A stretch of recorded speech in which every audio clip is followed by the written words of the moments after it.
السلام عليكم، اهلا بكم بحلقه جديده من قناه يوسف الشمال. حلقه اليوم راح تكون مثل ما قرأت بعنوان في وصف المقطع اكثر 9 لاعبين اكرههم. هذا التحدي طلع قبل تقريبا سنه سنتين ثلاثه ما اتذكر بالضبط وما سويته، فقررت بحلقه اليوم اسوي. لكن قبل لا نبلش بالحلقه حط لايك واشترك وبس. خلونا نبلش. ملاحظه جدا مهمه انه اللاعبين مو بالترتيب ما عدا المركز الاول، هو هذا اكثر لاعب اكرهه. اما 8 لاعبين كلهم اكرههم بس ماكو واحد ثاني ثالث، بس راح تشوف طريقه ثاني ثالث عم يكون الفيديو مرتب. نبدي باول لاعب اللي هو لاعب ريال مدريد البلجيكي تيبو كورتوا، بسبب انه يدعم.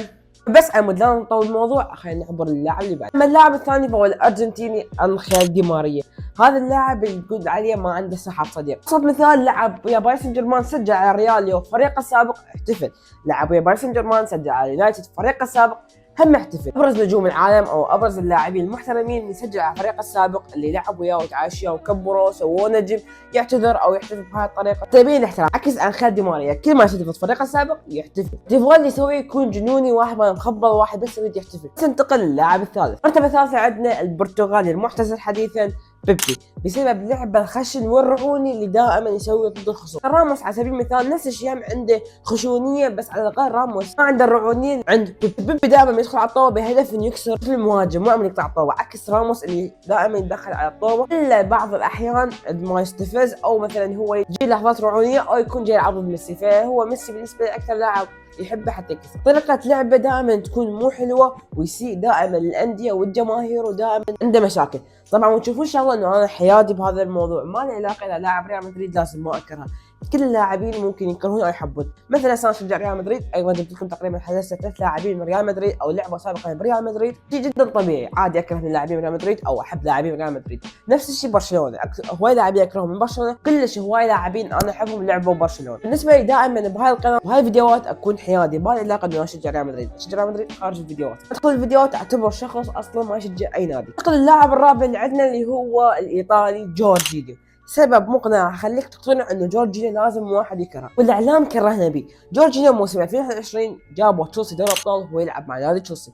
بنفس السنه وبنفس الوقت ايطاليا جابوا اليورو كمان ياهم جورجينيو. بسبب ذني اللقبين بدون ما يكون هو لاعب مساهم بهاي اللقبين او نقدر نقول مساهمته تكون 10% بالبطولتين، رشح الكره الذهبيه على اساس انه جاب دوري الابطال واليورو، على الرغم انه لاعب جدا سيء. حرام ترشح الكره الذهبيه، وكان اكو ناس من ضمنهم انا ما شاركوا بعقلي بسبب الاعلام يدخلون براسي اقول انه جورجينيو يستحق الكره الذهبيه او جورجينيو لازم يترشح بين اول 3، وهذا الشيء كلش غلط ويبين شلون الاعلام جاي ياثر على عقولنا، وبسببهم لاعب فاشل ممكن يتحول الى نجم. فمن يوم انه وعيت وعرفت ان جورجينيو لاعب فاشل كرهت هذا اللاعب. بالنسبه لي اشوف انه اداره ارسنال اخطات بالتعاقد مع جورجينيو، المفروض جايبين المفروض جورجينيو لاعب ثاني او موهبه صاعده احسن من هذا الفاشل. المرتبه الخامسه عندنا نيمار جونيور. سبب كرهي لهذا اللاعب انه هذا اللاعب عنده موهبه ممكن بها يكون افضل لاعب العالم بوقته قبل هاي الفتره اللي انتقل بها الهلال، من كان يلعب باريس في 2017 و18 او حتى مع برشلونه 2015. سبب وحيد انه ما خلت هذا اللاعب يدخل توب 10 بافضل 10 لاعبين عبر التاريخ، او اذا ما كان من افضل 5 لاعبين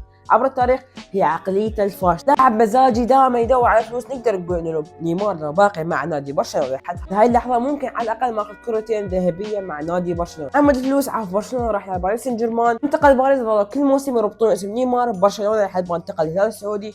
خلاص بعد نقدر نقول نيمار انتهى وما احسن شيء. لاعب مهاري، هداف، صانع العاب، سريع. بالنسبه لي انا اشجع المنتخب البرازيلي، جاي يقدم اسوء المستويات مع المنتخب سابقا وحاليا بسبب عقليته الفاشله دمرت موهبه كرويه. نقل اللاعب السادس او المرتبه السادسه اللي عندنا اللي هو البرازيلي فينيسيوس جونيور. نفس مشكله اللاعب اللي قبله، لاعب ايضا عقليته فاشله. اي شخص سواله بس بالمباراه يطلع من جو المباراه وينسى فينيسيوس باللعب. لو عنده عقليه عاليه كان ما اهتم التنمر اللي صار عليه او العنصريه او حتى المشاكل اللي تصير بالمباريات. هواي لاعبين تعرضوا للعنصريه بس ردوا عليها بطريقه سكتت الجماهير، وبنفس الوقت ما اهتموا عليها. ابسط مثال مواطن البرازيل داني ألفيش، انشمر عليه الجمهور موزه يقصدون به انه هو يشبه القرد او هو قرد.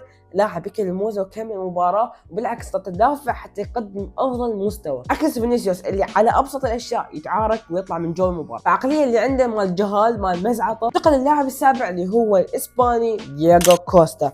هذا اللاعب ايضا نفس رعونيه وخشونه بيبي، بس ضيف على دييغو كوستا انه هو لاعب قذر وبين قوسين ما عنده اي نفس من الاخلاق، دائما يتعارك والفاظ سيئه وحركات استفزازيه واشياء تلعب النفس يسوي بالمباراه. خليني احطه بهاي القائمه. المركز الثامن عندنا اللاعب الاسباني اسباني، ايضا اسباني، هو اسبانيين بالحلقه اللي هو كوكي اشوفه لاعب مغثى ودائما يسوي مشاكل بالديربيات بحكم يلعب مع اتلتيكو مدريد، هو اصلا اتلتيكو مدريد ياهو يجرعه ويحبه، فلاعب دائما يسوي مشاكل بمباريات، ابرزها مباريات ديربي ضد ريال مدريد، خاصة المشكلة سواء ويا فينيسيوس قبل تقريبا يمكن سنتين ايضا تعنصر عليه. بالنسبة لي هذا اللاعب كلش اكره. صح انا قلت لكم انه انا حيادي وما لي علاقة انه هذا اللاعب اذا برشلونة لازم اكرهه او اذا ريالي لازم احبه، بس هذا اللاعب هلا او في حيادي عصفة، هذا اللاعب دائما يسوي حركات مزعجة ومستفزة لجمهور ريال مدريد، اللي انا شخصيا استفز من عنده.